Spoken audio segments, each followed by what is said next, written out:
Hello dear friends, welcome to smart कक्षा। CTET दिसंबर की ये लास्ट क्लास है। एसएसटी के कुछ इंपॉर्टेंट क्वेश्चन सॉल्व करेंगे जो कई बार रिपीट हुए हैं। हिस्ट्री, ज्योग्राफी, पॉलिटी, पेडागोजी किस तरह से सॉल्व करना है, टैग वर्ड, सीडीपी, मैराथन हो चुकी है। आप देख सकते हैं, फास्ट करके आप देख सकते हैं, क्योंकि अब एक ही दिन का समय है तो आप क्या ही पढ़ेंगे एक दिन पहले। तो यही कहेंगे कि अभी भी समय है, तो आप थोड़ा बहुत जो है रिवीजन कर सकते हैं, फास्ट करके देख सकते हैं, है ना। तो पूरा एनसीईआरटी कवर किए हुए हैं 6 to 8, आप देख सकते हैं। यहाँ पर कुछ इंपॉर्टेंट क्वेश्चन सॉल्व करेंगे जो कई बार रिपीट हुए हैं। तो चलिए बिना देरी किए क्वेश्चन सॉल्व कर लेते हैं। यहाँ पर क्वेश्चन फर्स्ट है, विविधता में एकता किसके द्वारा रचा गया। विविधता में एकता किसके द्वारा रचा गया? इंदिरा गांधी, भीमराव अंबेडकर जी द्वारा, जवाहरलाल नेहरू जी द्वारा, महात्मा गांधी जी द्वारा। पॉलिटी पढ़ रहे थे तो आपको बताए थे, क्या बनेगा राइट आंसर इसमें? विविधता में एकता किसके द्वारा रचा गया? आपसे बताए भी थे कि ये क्वेश्चन पूछा हुआ है ना। क्या बनेगा राइट आंसर? राइट आंसर है ऑप्शन नंबर थर्ड। किसके द्वारा कहा गया? पंडित जवाहरलाल नेहरू जी द्वारा कहा गया। यूनिटी इन डाइवर्सिटी किसके द्वारा कहा गया भाई? विविधता में एकता, जवाहरलाल नेहरू जी द्वारा। याद रखिएगा, पूछा जा सकता है। अगला क्वेश्चन है यहाँ पे, डैश वे विचार जब हम लोगों को एक छवि में बांध देते हैं। We fix people into one image, एक इमेज में जो है बांध देते हैं, उसे क्या कहते हैं? बाह्य समूह, पूर्वाग्रह, भेदभाव, रूढ़िवाद धारणा, क्या कहते हैं? तो इसमें राइट आंसर होगा ऑप्शन नंबर 4, रूढ़िवाद धारणा, स्टोरियोटाइप कहते हैं। हम लोग पढ़े थे मैराथन क्लास में। अगला क्वेश्चन है यहाँ पे, ग्रामीण प्रशासनिक व्यवस्था में लेखपाल का एक क्या कार्य होता है? ग्रामीण प्रशासनिक व्यवस्था में एक लेखपाल का क्या कार्य होता है? जमीन को मापना और उसका रिकॉर्ड रखना, सिंचाई का प्रबंध करना, ग्राम सभा की सूची तैयार करना, ग्राम पंचायत के फंड यानी विधि का नियंत्रण करना। ग्रामीण प्रशासनिक व्यवस्था में लेखपाल का क्या कार्य होता है? क्या कार्य करते हैं? आप सब परिचित होंगे। क्या बनेगा राइट आंसर इसमें? जमीन को मापना, क्या कहते हैं? जमीन को मापना और उसका रिकॉर्ड रखना, है ना। और इनको जो है अलग अलग स्टेट में अलग अलग नामों से जानते हैं, कानून गो, पटवारी, यानी अलग अलग स्टेट में अलग अलग नामों से इनको जानते हैं। इनका कार्य क्या होता है? जमीन को मापना और उनका रिकॉर्ड रखना होता है। अगला क्वेश्चन है यहाँ पे, पंचायती राज व्यवस्था में ग्राम पंचायत के कार्य को स्वीकृति दी जाती है? जनपद पंचायत द्वारा, जिला परिषद, जिला पंचायत समिति द्वारा या ग्राम सभा द्वारा? पंचायती राज व्यवस्था में ग्राम पंचायत के कार्यों को स्वीकृति दी जाती है जनपद पंचायत, जिला परिषद या पंचायत समिति द्वारा या ग्राम सभा द्वारा। क्या बनेगा राइट आंसर इसमें? जी,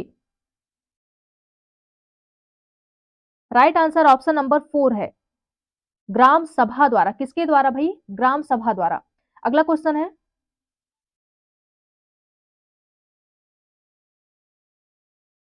मछुआरे मानसून के दौरान मछलियां पकड़ने नहीं जाते हैं, क्यों नहीं जाते हैं? क्योंकि यह जो है फिश का ब्रीथिंग सीजन होता है, या बड़े जालपोत इस अवधि में मछलियां पकड़ सकते हैं या नाव सुरक्षित रहे, इसलिए मछलियां पकड़ने नहीं जाते। क्यों नहीं जाते हैं? क्योंकि यह समय जो है मछलियों का क्या होता है? ब्रीथिंग सीजन होता है, प्रजनन का समय होता है। तो right answer option number third है, केवल ए सही है। अगला क्वेश्चन है यहाँ पे, कई ग्रामीण परिवारों की कई ग्रामीण परिवारों को उत्तरजीविता के लिए पैसा उधार देना पड़ता है। इसका क्या जो है अति संभाव्य कारण है? क्या है? उनकी खपत अधिक हो, वे आलसी हैं और जो है परिश्रमी नहीं है, साल के दौरान ऐसी अवधियां भी आती हैं जब कोई काम उपलब्ध नहीं होता है, उनके परिवार के सदस्य गांव के बाहर पलायन कर जाते हैं और घर में पैसा नहीं भेजते। क्या बनेगा इसमें राइट आंसर? जी, साल के दौरान ऐसी अवधियां भी आती हैं जब कोई काम उपलब्ध नहीं होता है ना। तो right answer option number third है, इसलिए जो है वो पैसा उधार उनको लेना पड़ता है, पैसा उधार लेते हैं। अगला क्वेश्चन है यहाँ पे, कई क्षेत्र जहां वोटर अपना विधायक चुनते हैं, एमएलए चुनते हैं, क्या कहलाता है? नगर निगम, निगम पार्षद, निर्वाचन क्षेत्र या जिला परिषद? क्या बनेगा राइट आंसर? जी, वह क्षेत्र जहां वोटर अपना विधायक चुनते हैं वह क्या कहलाता है? क्या कहलाता है? राइट आंसर है ऑप्शन नंबर थर्ड। क्या कहलाता है? निर्वाचन क्षेत्र कहलाता है। क्या कहलाता है? निर्वाचन क्षेत्र। ऋतुओं के कारण ऋतुओं के कारण के बारे में दिए गए कथनों को पढ़ें, सही विकल्प का चयन करना है। ऋतु के बारे में क्या सही है? ऑप्शन ए है, पृथ्वी के परिक्रमण तथा पृथ्वी के अक्ष के निश्चित दिशा में झुके होने के कारण ऋतु परिवर्तन होता है। बी है, ऋतुओं में परिवर्तन होने के चारों ओर पृथ्वी की स्थिति में परिवर्तन के कारण होता है। पृथ्वी के घूर्णन के कारण ऋतुओं में परिवर्तन होता है। क्या बनेगा राइट आंसर? फास्ट रिवीजन करते हुए चलेंगे क्योंकि 2 दिन आपका एग्जाम है और टॉपिक वाइज मैराथन क्लासेस सब कुछ कंप्लीट हो चुकी हैं, है ना? क्या बनेगा राइट आंसर? तो राइट आंसर है ऑप्शन नंबर सेकंड। ए और बी सही है। पृथ्वी के घूर्णन के कारण ऋतु में परिवर्तन नहीं होता है। क्या होता है? दिन और रात होता है। तो ये ऑप्शन गलत है। किसके बारे में पूछा है? ऋतुओं के बारे में। तो ए और बी इसमें सही है। आगे बढ़ते हैं, अगला क्वेश्चन है, निम्न में से कौन सा कथन सही है? उष्णकटिबंधीय सदाबहार वन मानसून वन होते हैं। उष्णकटिबंधीय सदाबहार वन भूमध्य रेखा एवं उष्णकटिबंध के पास पाए जाते हैं। उष्णकटिबंधीय सदाबहार वनों में पेड़ शुष्क मौसम में अपने पत्ते झाड़ देते हैं। उष्णकटिबंधीय सदाबहार वनों में साल, सागौन और नीम के वृक्ष पाए जाते हैं। क्या बनेगा राइट आंसर इसमें? Right answer option number second है। उष्णकटिबंधीय सदाबहार वन भूमध्य रेखा एवं उष्णकटिबंध के पास पाए जाते हैं, है ना? उष्णकटिबंधीय सदाबहार वन कहाँ पाए जाते हैं? तो यहाँ पाए जाते हैं इस भूमध्य रेखा पर, है ना? भूमध्य रेखा पर उष्णकटिबंधीय सदाबहार वन पाए जाते हैं क्योंकि दिन में 3 से 4 बजे के बीच में 3-4 बजे के बीच में डेली यहाँ पर वर्षा होती है। Right answer option number second है। आगे बढ़ते हैं, सहारा रेगिस्तान के बारे में क्या सही है? आज सहारा एक समय में पूर्णतः हरा भरा था।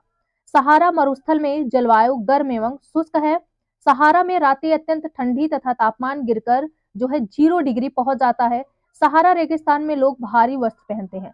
क्या सही है? हम लोग मैराथन क्लास में इसको कवर किए हुए हैं। पूरा टोटल 6 to 8 एनसीईआरटी 3 घंटे में उसमें कवर है ना? तो आप देख सकते हैं 3 घंटे में 6 to 8। क्या बनेगा इसमें राइट आंसर? जी, सहारा रेगिस्तान में क्या सही है? सहारा रेगिस्तान के बारे में क्या सही है? चारों विकल्प इसमें सही है ना? कभी के हरा भरा था और जलवायु इसकी जो है गर्म और शुष्क है। सहारा रेगिस्तान में जो रातें हैं वो अत्यंत ठंडी हो जाती हैं, तापमान गिरकर 0 पहुंच जाता है क्योंकि रेतीला एरिया है, शुष्क है, तो एकदम ठंडा हो जाता है। और सहारा रेगिस्तान में लोग भारी वस्त्र पहनते हैं क्योंकि जो रेत है उससे जो है स्किन प्रॉब्लम होती है, तो वो भारी वस्त्र पहनते हैं इसलिए क्योंकि वहां गर्मी है, लेकिन जो है रेत की वजह से स्किन उनकी जो स्किन वहां गर्मी है, भारी वस्त्र इसलिए पहनते हैं क्योंकि वहां बहुत ज्यादा गर्मी है और हीट टेम्परेचर होने के कारण उनकी स्किन प्रॉब्लम ना हो, उनकी त्वचा ना झुलस जाए, जिसकी वजह से वो भारी वस्त्र पहनते हैं। तो इसमें चारों विकल्प सही है। आगे बढ़ते हैं, अगला क्वेश्चन है, हाँ यहाँ पे है मिलान करना है सेल और जो है यहाँ पे मूल सेल कायांत्री सेल क्या है? चूना पत्थर, संगमरमर, चिकनी मिट्टी, स्लेट, बलुआ पत्थर, संगमरमर। सही विकल्प का चयन करना है। क्या बनेगा राइट आंसर? चूना पत्थर क्या संगमरमर है? क्या सही है इसमें? जी, चूना पत्थर संगमरमर है। चिकनी मिट्टी क्या है? चिकनी मिट्टी स्लेट है। बलुआ पत्थर जो है, बलुआ पत्थर क्या है? संगमरमर है। ये दोनों बातें सही है। कायांत्री सेल का पूछा है ना, मूल सेल कायांत्री सेल, चूना पत्थर संगमरमर है, बलुआ पत्थर संगमरमर है, दोनों बातें सही है। तो ए और सी इसमें सही है। आगे बढ़ते हैं, अगला क्वेश्चन है, निम्नलिखित गैसों में कौन सा वायुमंडल में सबसे ज्यादा है? तो आप सबको पता है ऑक्सीजन और क्या है? नाइट्रोजन, यही दोनों सबसे ज्यादा है। राइट आंसर ऑप्शन नंबर 4 है। अगला क्वेश्चन है, निम्नलिखित कथनों को पढ़िए, उपयुक्त विकल्प का चुनाव करना है। बाह्य वायुमंडल में मौसम संबंधी सभी घटनाएं होती हैं। पृथ्वी से प्रसारित रेडियो तरंगे इस परत द्वारा पुनः पृथ्वी पर परावर्तित कर दी जाती हैं। दोनों बातें सही हैं। क्या बनेगा राइट आंसर इसमें? जी, बाह्य वायुमंडल में मौसम संबंधी घटना होती है, किसमें होती है भाई? क्षोभ मंडल में होती है ना? क्षोभ मंडल में होती है। और क्या है? पृथ्वी से प्रसारित रेडियो तरंगे इस परत द्वारा कहा? पृथ्वी पर परावर्तित कर दी जाती है। तो ये बी ऑप्शन सही है, ए गलत है। तो क्या बनेगा इसमें राइट आंसर? जी, क्या है? ए गलत है और ऑप्शन नंबर 4 ए गलत है और बी इसमें सही है। आगे बढ़ते हैं, अगला क्वेश्चन है, जी, अमेजन बेसिन वनों के बारे में यानी विनाश के बारे में, अमेजन बेसिन वनों के विनाश के बारे में क्या सही है? वर्षा के कारण मिट्टी की ऊपरी परत बह जाती है एवं सघन वन बंजर भूमि में बदल जाता है। और कथन भी है विकास गतिविधियों के चलते अमेजन बेसिन में वर्षा वन का बड़ा भाग लुप्त होता जा रहा है। क्या दोनों बातें सही हैं? क्या बनेगा राइट आंसर इसमें? जी, वर्षा के कारण मिट्टी की ऊपरी परत ढह जा रही है, तो भूमि बंजर हो रहा है, जिसकी वजह से अमेजन बेसिन वन कम हो रहे हैं। ये बात तो गलत है भाई। विकास गतिविधियों के चलते अमेजन बेसिन में वर्षा वन का बड़ा भाग लुप्त हो जा रहा है।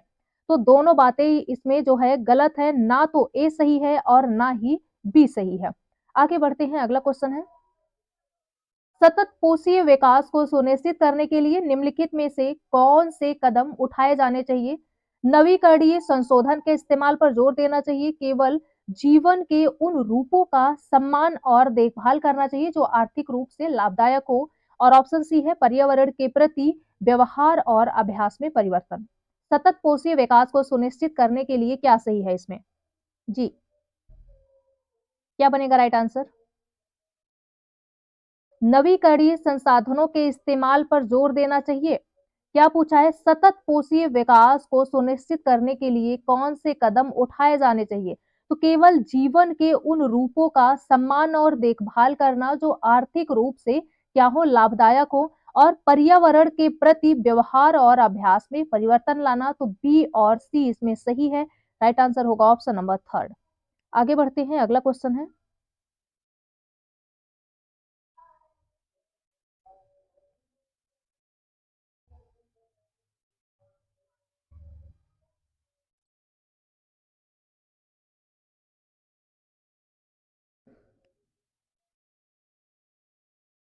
अमेजन बेसिन वनों के बारे में, अमेजन अमेजन बेसिन वनों के विनाश के बारे में क्या सही है?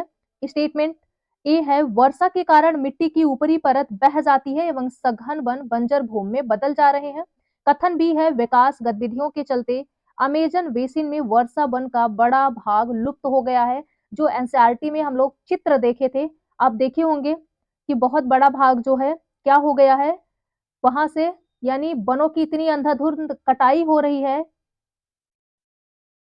अमेजन बेसिन में वनों के विनाश के बारे में क्या सही है? कथन ए है वर्षा के कारण मिट्टी की ऊपरी परत बह जाती है एवं सघन वन बंजर भूमि में बदल जा रहे हैं। कथन बी है विकास गतिविधियों के चलते अमेजन बेसिन में वर्षा वन का बड़ा भाग लुप्त होता जा रहा है। क्या दोनों बातें सही हैं? क्या बनेगा राइट आंसर? जी, जी बिल्कुल, दोनों बातें सही हैं, है ना। मिट्टी का ऊपरी परत ढह जा रहा है जिसकी वजह से बंजर भूमि हो जा रही है।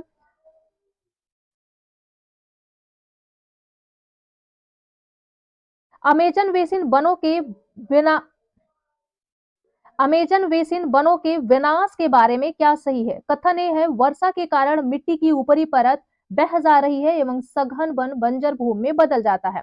कथन बी है विकास गतिविधियों के चलते अमेजन बेसिन में वर्षा वन का बड़ा भाग लुप्त होता जा रहा है। क्या दोनों बातें सही हैं? क्या बनेगा राइट आंसर इसमें?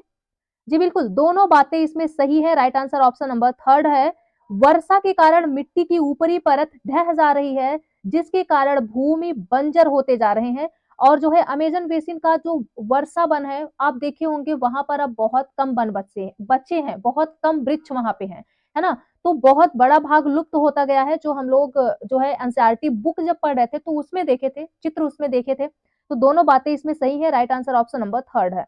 अगला क्वेश्चन है, सतत पोषीय विकास को सुनिश्चित करने के लिए निम्नलिखित में से कौन से कदम उठाए गए हैं? कौन से कदम उठाए गए हैं? नवीकरणीय संसाधनों के इस्तेमाल पर जोर देना चाहिए, केवल जीवन के उन रूपों का सम्मान और देखभाल करना जो आर्थिक रूप से लाभदायक हो, पर्यावरण के प्रति व्यवहार और अभ्यास में परिवर्तन।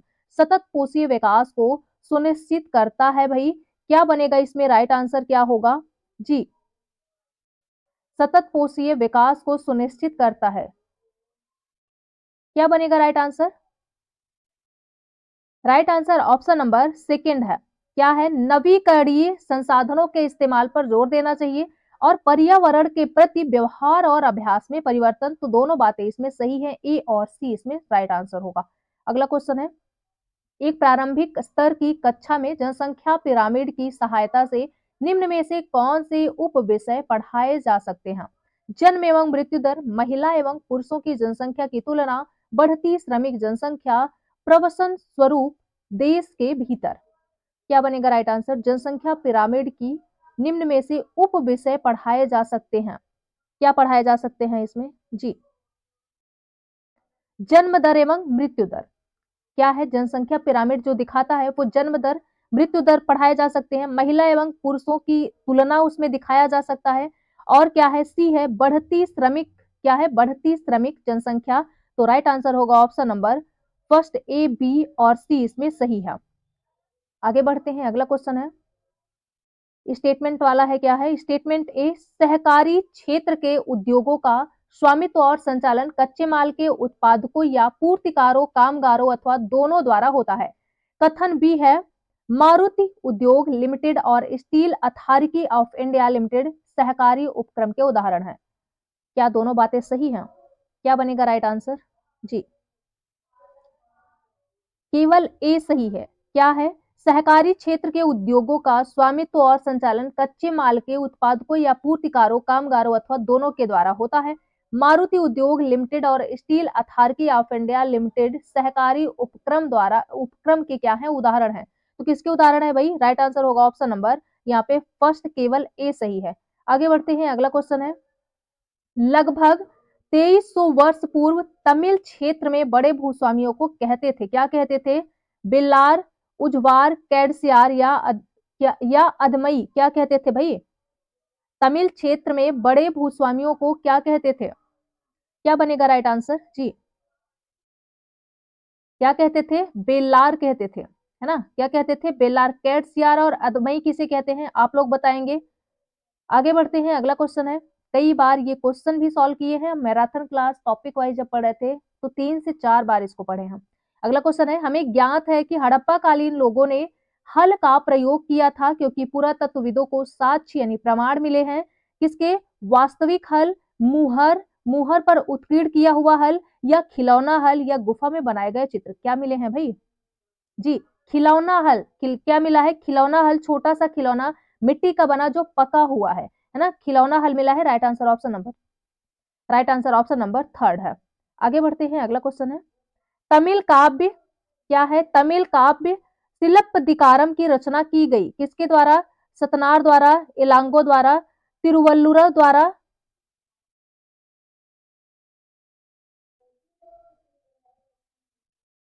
तमिल महाकाव्य सिलप्पदिकारम की रचना की गई सतनार द्वारा, इलांगो द्वारा, तिरुवल्लुवर द्वारा या कट्टुवन नार द्वारा। किसके द्वारा की गई भाई? सिलप्पदिकारम की रचना किसके द्वारा की गई? आपसे बताए भी थे कि ये वाला क्वेश्चन पूछा हुआ है ना? क्या बनेगा राइट आंसर? जी, क्या बनेगा राइट आंसर इसमें? Right answer option number second है। किसके द्वारा किया गया भाई? इलांगो द्वारा। याद रखिएगा, इंपॉर्टेंट है, पूछा जा सकता है।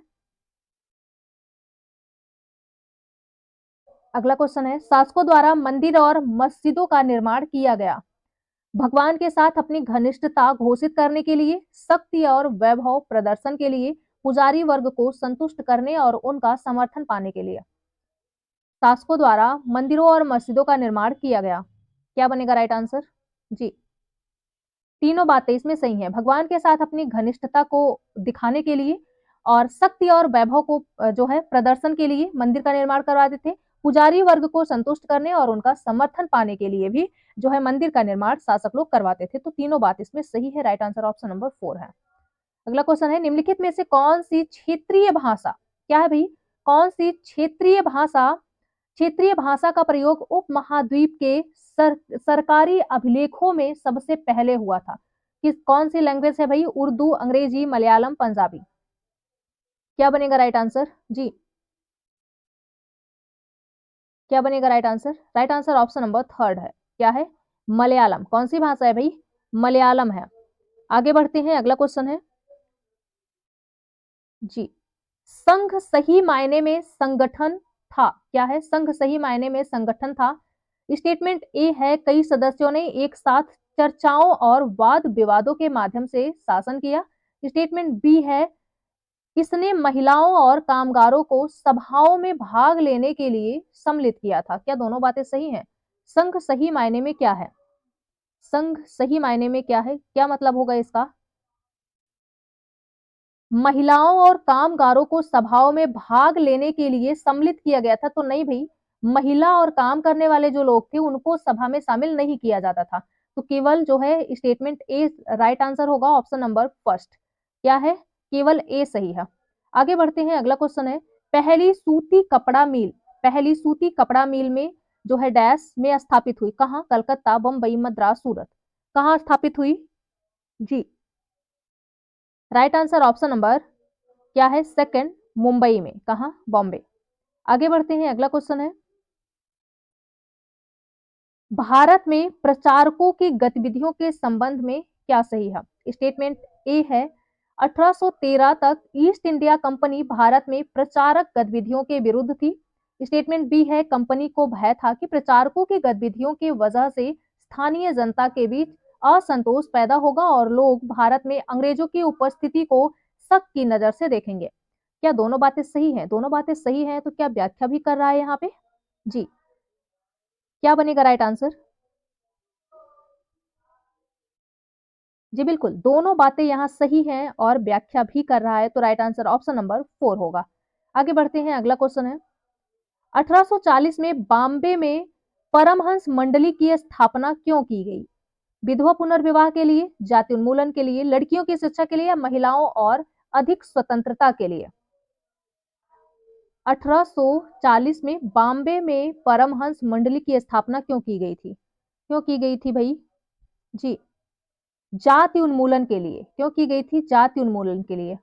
आगे बढ़ते हैं, अगला क्वेश्चन है, निम्नलिखित में से कौन हिंदू शास्त्रों के कट्टर आलोचक थे तथा उन्होंने कहा कि ब्राह्मणों से निचली जातियों पर अपनी सत्ता तथा महिलाओं पर पुरुष का प्रमुख स्थापित करने के लिए मनु द्वारा रचित संहिता, भगवत गीता और रामायण जैसी पुस्तकों का सहारा लिया गया? श्री नारायण गुरुजी, ज्योतिबा फूले, घासीदास या पेरियार? किसने कहा है भाई? जी, इंपॉर्टेंट है, पेरियार द्वारा कहा गया है ना? आगे बढ़ते हैं, अगला क्वेश्चन है, इंपॉर्टेंट है, याद रखिएगा। भारत में जाति प्रथा के विरुद्ध आंदोलनों के संदर्भ में स्टेटमेंट दिया है। स्टेटमेंट ए है, 1927 और 1935 के बीच बी आर अम्बेडकर ने मंदिरों में प्रवेश के लिए 3 आंदोलन चलाए। स्टेटमेंट बी है, वह पूरे देश को दिखाना चाहते थे कि समाज में जातीय पूर्वाग्रहों की जकड़ कितनी मजबूत है। क्या दोनों बातें सही हैं? दोनों बातें सही हैं, तो क्या व्याख्या भी कर रहा है यहाँ पे? जी बिल्कुल, दोनों बातें यहाँ सही हैं और व्याख्या भी कर रहा है। आगे बढ़ते हैं, संचार माध्यम की भूमिका के संदर्भ में निम्नलिखित कथनों पर विचार करना है। स्टेटमेंट फर्स्ट है, संचार माध्यम निश्चित करते हैं कि किन बातों पर ध्यान केंद्रित किया जाए और इस तरह वह एजेंडा निश्चित कर दिया जाता है। स्टेटमेंट सेकंड है, संचार माध्यमों द्वारा प्रकाशित सामग्रियों में कभी राज्य एजेंसी द्वारा दखल भी दिए जाते हैं। दोनों बातें सही हैं। क्या बनेगा राइट आंसर? संचार माध्यम की भूमिका में क्या सही है? जी, क्या बनेगा राइट आंसर इसमें? जी बिल्कुल, दोनों बातें इसमें सही है। Right answer option number third है, स्टेटमेंट फर्स्ट सेकंड दोनों राइट है। अगला क्वेश्चन है, जीविका के अधिकार को उच्चतम न्यायालय द्वारा किस मौलिक अधिकार के एक अंग के रूप में स्थापित किया गया है? अवसर की समानता का अधिकार, जीवन का अधिकार, आने जाने की स्वतंत्रता का अधिकार, व्यवसाय की स्वतंत्रता का अधिकार? क्या बनेगा राइट आंसर इसमें? जीवन का आधार। क्या है? जीवन का आधार। Right answer option number second है।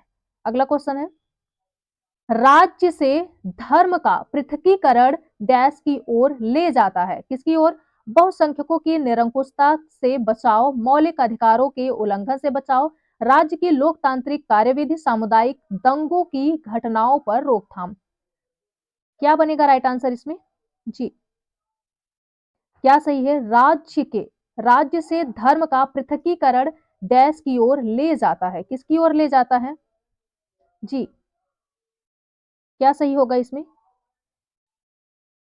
बहुसंख्यकों की निरंकुशता से बचाव की ओर और मौलिक अधिकारों के उल्लंघन से बचाव की ओर, राज्य की लोकतांत्रिक कार्यविधि के बचाव की ओर, है ना? ये तीनों बातें इसमें सही हैं। राज्य की लोकतांत्रिक कार्यविधि, तो सामुदायिक दंगों की घटनाओं पर रोकथाम, तो इसमें राज्य के धर्म का पृथकीकरण नहीं है ना? Right answer option number first होगा, ए बी सी इसमें सही है। अगला क्वेश्चन है, जी, निम्नलिखित में से कौन आपराधिक न्याय में मुख्य भूमिका निभाते हैं? न्यायाधीश, पुलिस, सरकारी वकील? कौन है भाई? तीनों है ना। राइट आंसर ऑप्शन नंबर 4 है। न्यायाधीश, पुलिस, सरकारी वकील सभी हैं इसमें भाई, न्याय प्रणाली में इनकी भूमिका होती है। अगला क्वेश्चन है, किस संगठन ने उच्चतम न्यायालय में मैला उठाने की प्रथा के खिलाफ याचिका दायर की थी? तवा मत्स्य संघ, स्वास्थ्य फाउंडेशन, सफाई कर्मचारी आंदोलन या आरोग्य सेवा? किसने भाई इसके खिलाफ आवाज उठाई उच्चतम न्यायालय में? क्या बनेगा राइट आंसर इसमें? जी, सफाई कर्मचारी आंदोलन, है ना। राइट आंसर ऑप्शन नंबर 3 है। अगला क्वेश्चन है, कानूनों के संदर्भ में निम्नलिखित ए और बी को पढ़ें। कानून उपभोक्ताओं के हित में क्या रक्षा करता है? कानून उपभोक्ताओं के हितों की रक्षा करता है, कौन सा जो है? कानून के संदर्भ में निम्नलिखित ए बी को पढ़ें तथा पहचाने कौन सा कानून उपभोक्ताओं के हितों की रक्षा करता है। ऑप्शन ए है, ऐसे कानून जो निश्चित करते हैं कि फैक्ट्रियां वहां या पानी को प्रदूषित नहीं करेंगी। ऑप्शन ए है, ऐसे कानून जो निश्चित करते हैं कि फैक्ट्रियां हवा या पानी को प्रदूषित नहीं करेंगी। ऑप्शन बी है, कार्यस्थल पर बाल मजदूरी रोकने वाले कानून। ऑप्शन सी है, विद्युत उपकरणों द्वारा सुरक्षा मानकों के अनुरूप होने को सुनिश्चित करने वाले कारक। क्या सही होगा इसमें? जी, क्या बनेगा राइट आंसर? कानून उपभोक्ताओं के हितों की रक्षा करता है, विद्युत उपकरणों द्वारा सुरक्षा मानकों के अनुरूप होने को सुनिश्चित करने वाले कारक। राइट आंसर ऑप्शन नंबर 4 है, केवल सी है।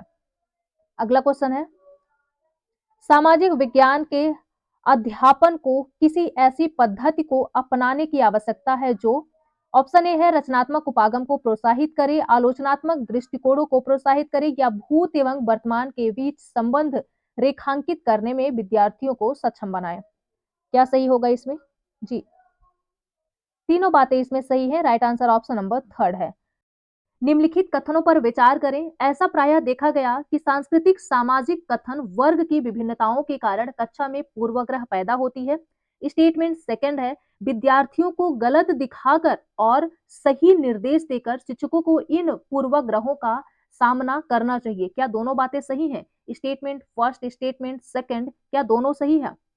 क्या बनेगा इसमें राइट आंसर? ऐसा प्रायः देखा गया कि सांस्कृतिक सामाजिक वर्ग की विभिन्नताओं के कारण कक्षा में पूर्वाग्रह पैदा होती है। ये बात तो बिल्कुल सही है। विद्यार्थियों को गलत दिखाकर, आप गलत दिखा रहे हैं तो उसे सही कैसे निर्देशित करेंगे? तो जो है फर्स्ट स्टेटमेंट सही है और सेकंड गलत है। अगला क्वेश्चन है इसमें, एक शिक्षक के रूप में भूगोल के मानवीय वातावरण, बस्तियां, परिवहन एवं संप्रेषण थीम पर परिचर्चा करते हुए आप निम्नलिखित सामाजिक एवं राजनीतिक जीवन के किस थीम के साथ जोड़ सकते हैं? लोकतांत्रिक सरकार के मुख्य तत्वों के साथ, ग्रामीण एवं शहरी प्रशासन के साथ, पंचायती राज के साथ, ग्रामीण एवं शहरी आजीविकाओं के साथ। क्या बनेगा राइट आंसर इसमें? जी, किसके साथ जोड़ेंगे? ग्रामीण एवं शहरी प्रशासन के साथ, और जो है ग्रामीण एवं शहरी आजीविकाओं के साथ, ग्रामीण एवं शहरी प्रशासन के साथ, ग्रामीण एवं शहरी आजीविकाओं के साथ आप जोड़ेंगे तो राइट आंसर होगा ऑप्शन नंबर 4, बी और डी इसमें सही है। अगला क्वेश्चन है, रिजर्वेशन सब्जेक्ट पर डिस्कस करते समय एक टीचर को किन बातों पर विशेष ध्यान देना चाहिए? इक्वलिटी, इक्विटी, जस्टिस या स्टीरियोटाइप? किस पर विशेष ध्यान देना चाहिए? क्या बनेगा राइट आंसर? आरक्षण के विषय पर चर्चा करते समय एक शिक्षक को किन बातों पर ध्यान केंद्रित करना चाहिए? तो इक्वलिटी पर, इक्विटी पर और जस्टिस पर। स्टीरियोटाइप नहीं, रूढ़िवाद धारणा पर नहीं। ये ऑप्शन गलत है तो राइट आंसर होगा option number first, A B C इसमें सही है। अगला क्वेश्चन है, यहाँ पे एक उदाहरण है, निम्नलिखित एक उदाहरण है बच्चों को गतिविधियों में संलग्न रखने का ताकि वे जिए गए अनुभव के माध्यम से जो है सीख सके। विद्यालय में एक सहकारी अदला बदली वाली दुकान चलाकर सहकारी आंदोलन के बारे में सीखना, विद्यालय परिसर से सूर्य ग्रहण देखते हुए सूर्य के बारे में सीखना, एक लेख पढ़कर डाकघर के बारे में सीखना, एक वृत्त चित्र देखने के पश्चात परिचर्चा एवं युद्ध क्षेत्र में अपने अनुभव को बनाना। क्या बनेगा राइट आंसर इसमें? जी, विकल्प में आंसर देना है। क्या होगा राइट आंसर? विद्यालय में एक सहकारी अदला बदली वाली दुकान चलाकर सहकारी आंदोलन के बारे में सीखना, और क्या है, विद्यालय परिसर से सूर्य ग्रहण देखते हुए सूर्य के बारे में सीखना। एक लेख पढ़कर डाकघर के बारे में सीखना। आप एक लेख पढ़ रहे हैं तो कैसे सीखेंगे? जो चीजें आप प्रैक्टिकली देख रहे हैं उसके बारे में ज्यादा सीखेंगे, यानी एक्टिविटी यहाँ पे बच्चा कर रहा है ना। और क्या है, एक वित्त चित्र यहाँ पे देख रहा है, वृत्त चित्र देखकर जो है युद्ध क्षेत्र का अनुभव करना। तो ये तीनों बातें सही हैं, ए बी और डी इसमें सही है। तो राइट आंसर होगा option number second, A B और डी इसमें सही है। अगला क्वेश्चन है यहाँ पे, विषय विशेष से संबंधित विद्यार्थियों के पूर्व ज्ञान को सामने लाने के लिए निम्नलिखित में से कौन सी रणनीति अति उपयुक्त होगी? कथावाचक, निबंध, विचार मंथन, प्रश्नोत्तरी। क्या बनेगा राइट आंसर इसमें? जी, right answer option number third है, विचार मंथन, brainstorming. Right answer option number third है। अगला क्वेश्चन है यहाँ पे, क्वेश्चन है, locating a place on the map associate with critical inquiry, comprehension, analysis, skill. मानचित्र पर एक स्थान को ढूंढने के साथ जो है संबंध है, किसके साथ संबंध है? विवेचनात्मक, परिप्रश्न, बोध, विश्लेषण, कौशल। किसके साथ? तो कौशल के साथ, skill. Right answer option number 4 है। अगला क्वेश्चन है यहाँ पे, मूलभूत अधिकारों के बारे में सीखने वाले उच्च प्राथमिक विद्यार्थियों के निम्नलिखित में से कौन सी न्यूनतम अर्थपूर्ण अधिगम प्रक्रिया होगी? क्या होगा? सचित्र उदाहरणों का प्रयोग करना, अभिव्यक्ति की स्वतंत्रता अथवा कोई अन्य अधिकार को देखने के लिए निम्न भिन्न जो है तरीकों को प्रोत्साहित करना, नवीन ज्ञान एवं सरोकारों को पहले से मौजूद ज्ञान से जोड़ना, या सभी अधिकारों को स्मरण करने एवं उनके रचनात्मक आकलन के माध्यम से अनुसरण करके प्रोत्साहित करना। क्या होगा इसमें राइट आंसर? उच्च प्राथमिक विद्यार्थी के लिए यानी कौन सी न्यूनतम अर्थपूर्ण अधिगम है, यानी निगेटिव में पूछा है, यानी कम क्या है, सबसे कम क्या है? क्या बनेगा राइट आंसर इसमें? जी, सभी अधिकारों को स्मरण करना, जहां पर आपको याद करना है ना। ये निगेटिव टैग वर्ड है, यही आपको देखना है किस तरह से आप अपने क्वेश्चन काटेंगे। क्या दिया है? स्मरण, याद करना है भाई। तो राइट आंसर ऑप्शन नंबर 4 होगा, कम होगा। अगला क्वेश्चन है यहाँ पे, एक शिक्षक भोजन संबंधी आदतों को समझाने के दौरान भारतीय राज्यों की रूस के राज्यों के साथ केस स्टडी कर रहे हैं। अधिगम के कौन से पहलू पर वह जो है बल दे रहे हैं? समझाने की क्षमता, स्मरण की क्षमता, साक्ष्यों के माध्यम से तुलना करने एवं भेद दिखलाने की क्षमता, दूसरे देशों की संस्कृति की प्रशंसा करने की क्षमता। क्या बनेगा राइट आंसर? जी, क्या कर रहे हैं? Right answer option number third है, साक्ष्यों के माध्यम से तुलना कर रहे हैं, है ना। वो सारी चीजें हैं, केस स्टडी कर रहे हैं, तो साक्ष्यों यानी जो साक्ष्य है उसके माध्यम से तुलना कर रहे हैं। अगला क्वेश्चन होगा इसमें, एक सामाजिक विज्ञान पाठ्यपुस्तक पिता को घर के कामों में लिप्त एवं माता को कार्यालय जाते हुए दिखाती है। इसका लक्ष्य क्या है? लैंगिक भेदभाव को सुदृढ़ करना, लैंगिक भेदभाव को समाप्त करना, लैंगिक भेदभाव को प्रोत्साहित करना, लैंगिक समता को प्रोत्साहित करना। क्या बनेगा राइट आंसर? जी, एक क्वेश्चन यहां से पूछा जाएगा भाई, जेंडर से एक क्वेश्चन बनता है। क्या सही है इसमें? लैंगिक भेदभाव को समाप्त करना, है ना। लैंगिक भेदभाव को समाप्त करना, लैंगिक समता को प्रोत्साहित करना। तो राइट आंसर होगा क्या? बी और D. Right answer option number third है, बी और डी। अगला क्वेश्चन है यहाँ पे, एक कक्षा के बच्चे स्कूल में पानी के नल को चलाकर छोड़ देते हैं जिससे पानी व्यर्थ बह जाता है।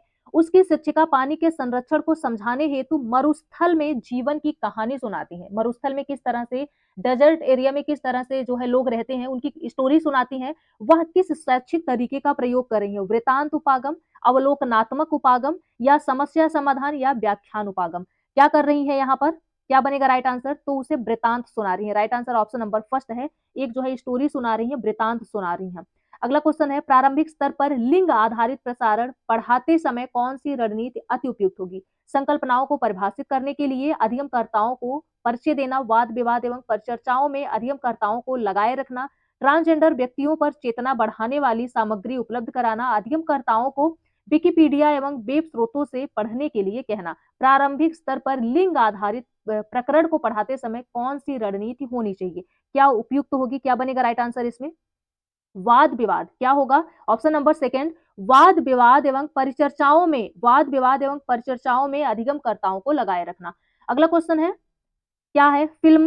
फिल्में जो जनजातीय लोगों को केवल रंगीन पोशाकें पहने हुए एवं समूहों में नृत्य करते हुए दिखाती हैं कि क्या परिणाम हो सकते हैं? जनजातियों की संस्कृत विविधता का प्रदर्शन, आदिवासियों की दुर्दशा की ओर विश्व का ध्यान आकर्षित करना, वन उत्पादकों और हस्तकला की बिक्री को प्रोत्साहन करना, जनजातीय के प्रति रूढ़िबद्ध धारणा बनाना। क्या बनेगा राइट आंसर इसमें? जी, जनजाति के प्रति रूढ़िबद्ध धारणा बनाना। क्या है? जनजाति के प्रति केवल रंगीन पोशाकें, यानी ये एक फिल्म दिखा रहे हैं जनजातीय लोगों पर, केवल रंगीन पोशाकें पहना, समूह में नृत्य करना, ये किसका परिणाम है? तो जनजाति के प्रति रूढ़िबद्ध स्टीरियोटाइप का परिणाम है ना? तो राइट आंसर ऑप्शन नंबर 4 है। अगला क्वेश्चन है यहाँ पे, राज्यों के प्रारंभिक इतिहास की तुलना में दिल्ली सल्तनत के काल को समझाने के लिए लिखित सामग्री का अधिक प्रयोग क्यों किया गया है? प्रारंभिक ऐतिहासिक कालों में लिखित सामग्री की संख्या बढ़ गई है। दिल्ली सल्तनत के समय लिखित सामग्री की विविधता बढ़ गई है।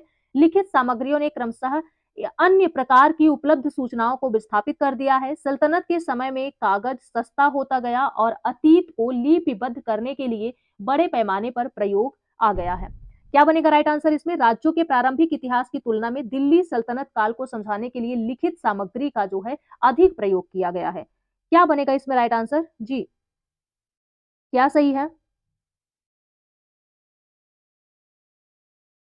प्रारंभिक ऐतिहासिक कालों में लिखित सामग्री की संख्या बढ़ गई है, क्या ये बात सही है? प्रारंभिक इतिहास और जो है दिल्ली सल्तनत का, बिल्कुल नहीं। दिल्ली सल्तनत के समय लिखित सामग्री की जो है विविधता बढ़ गई है। क्या है? लिखित सामग्री की विविधता बढ़ गई है, उपलब्ध सूचनाओं को विस्थापित कर दिया गया है और सल्तनत के समय जो है कागज सस्ता होता गया। तो ये तीनों बातें इसमें सही है। बी सी डी कहाँ है? राइट आंसर ऑप्शन नंबर 3 है, बी सी डी इसमें सही होगा। आगे बढ़ते हैं, अगला क्वेश्चन है, प्रथम से आरंभ करते हुए एक सर्वेक्षण आधारित परियोजना को करने के लिए अनुसरण किए जाने वाले चरणों को व्यवस्थित कीजिए। क्या है? साक्षात्कार, रिकॉर्डिंग, नियोजन, प्रस्तुत करना। ये क्वेश्चन अभी यही जो एग्जाम हुआ था जो है जुलाई में, उसमें ये क्वेश्चन पूछा हुआ है।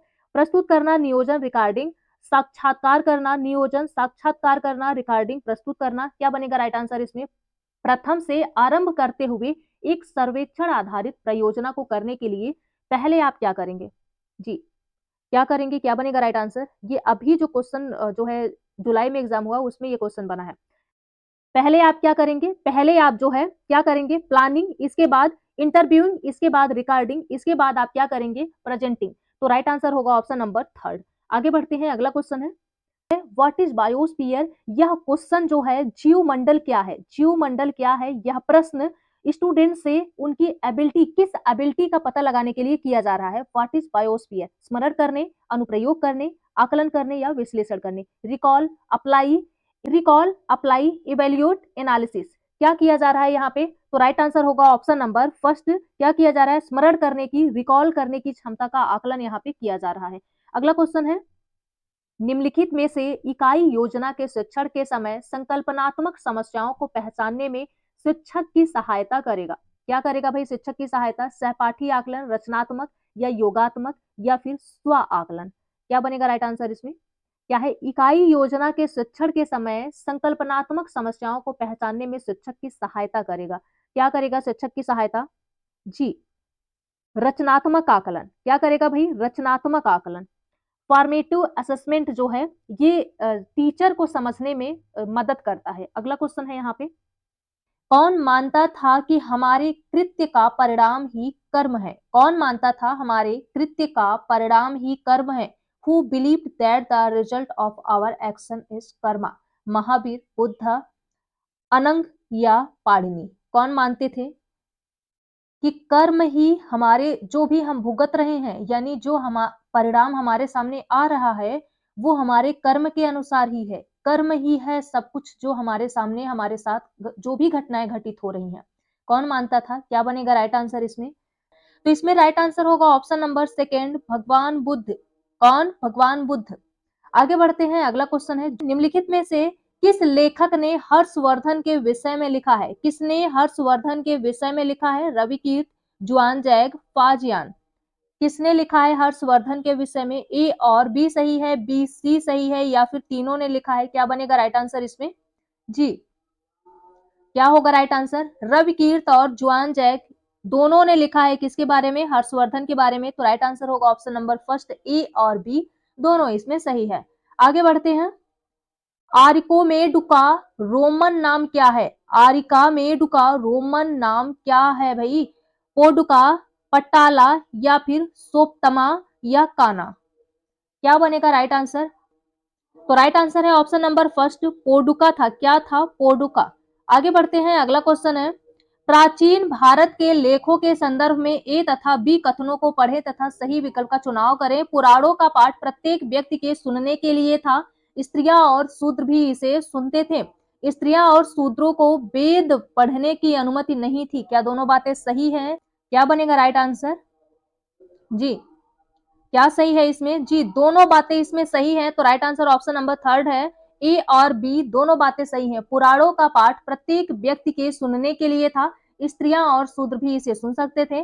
स्त्रियां और शूद्रों को जो है वेद पढ़ने की अनुमति नहीं थी। तो right answer option number third है, ए और बी दोनों बातें इसमें सही हैं। निम्नलिखित में से किसने खालसा संस्था का निर्माण किया? गुरु नानक, गुरु अर्जन या गुरु गोविंद सिंह या गुरु तेग बहादुर?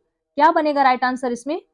जी, तो राइट आंसर है ऑप्शन नंबर थर्ड, गुरु गोविंद सिंह। अब 18वीं शताब्दी के ग्रामीण बंगाल पर दिए गए ए और बी कथन को पढ़िए। क्या सही होगा इसमें? कथन ए है, 1770 में पड़े अकाल से बंगाल में 1 करोड़ लोगों की मृत्यु हुई। कथन बी है, कारीगर और किसान ईस्ट इंडिया कंपनी के दीवान बनने के बाद गहरे संकट में फंस गए। दोनों बातें सही हैं या ए सही है, आर गलत है? क्या बनेगा इसमें राइट आंसर? जी, क्या होगा राइट आंसर? 18वीं शताब्दी के ग्रामीण बंगाल पर दिए गए ए और बी कथन में क्या सही है? क्या बनेगा राइट आंसर? तो राइट आंसर है ऑप्शन नंबर थर्ड, ए और बी दोनों सही है, बी ए से पहले आता है। ईस्ट इंडिया कंपनी के तहत काम करने वाले सिपाहियों में असंतोष के क्या कारण थे?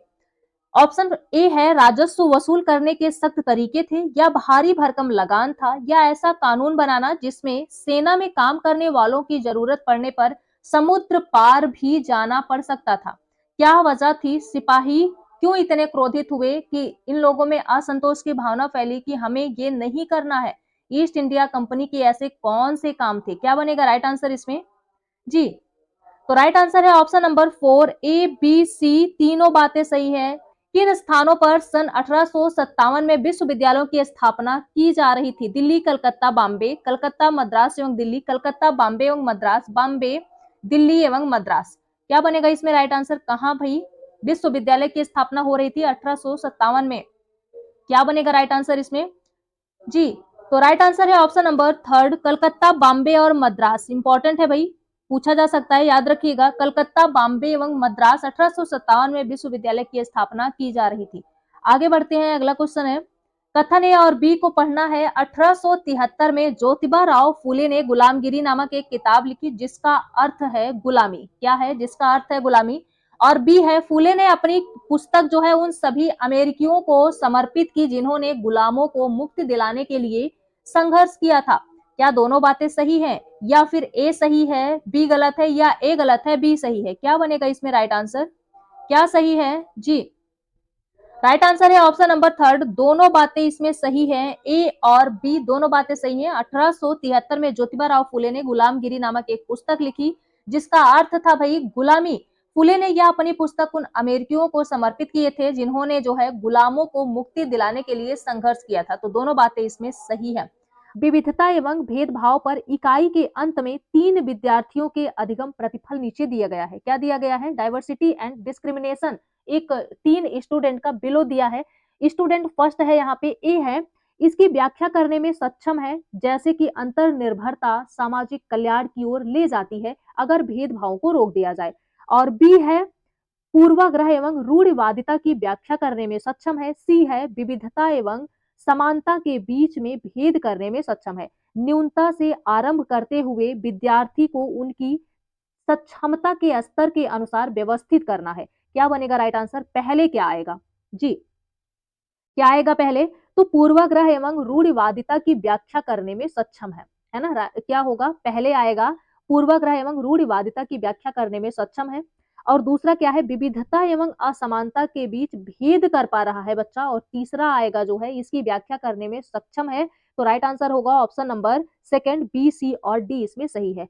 अगला क्वेश्चन है, निम्नलिखित प्रश्नों में कौन सा प्रश्न आलोचनात्मक चिंतन के अवसर प्रदान करता है? भारतीय संसद में प्रश्न काल की व्याख्या करना, लेखपाल की भूमिका क्या है, अगर आप एक निगम पार्षद होते तो कौन से 2 मामले में जो है आप वरीयता देते?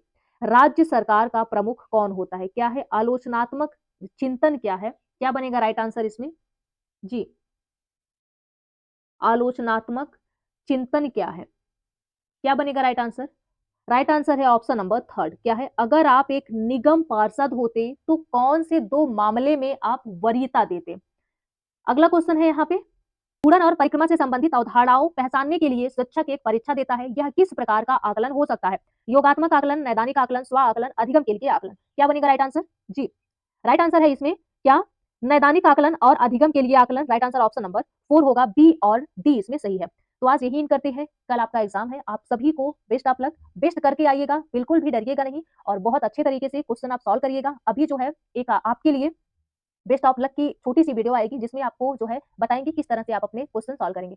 तो आज यही करते हैं। आज का सेशन पसंद आया हो, आपके लिए थोड़ा हेल्पफुल लगे तो एक लाइक शेयर सब्सक्राइब कर दीजिएगा। बने रहिएगा आप अपने चैनल स्मार्ट अच्छा के साथ। Thanks for watching. Thank you so much.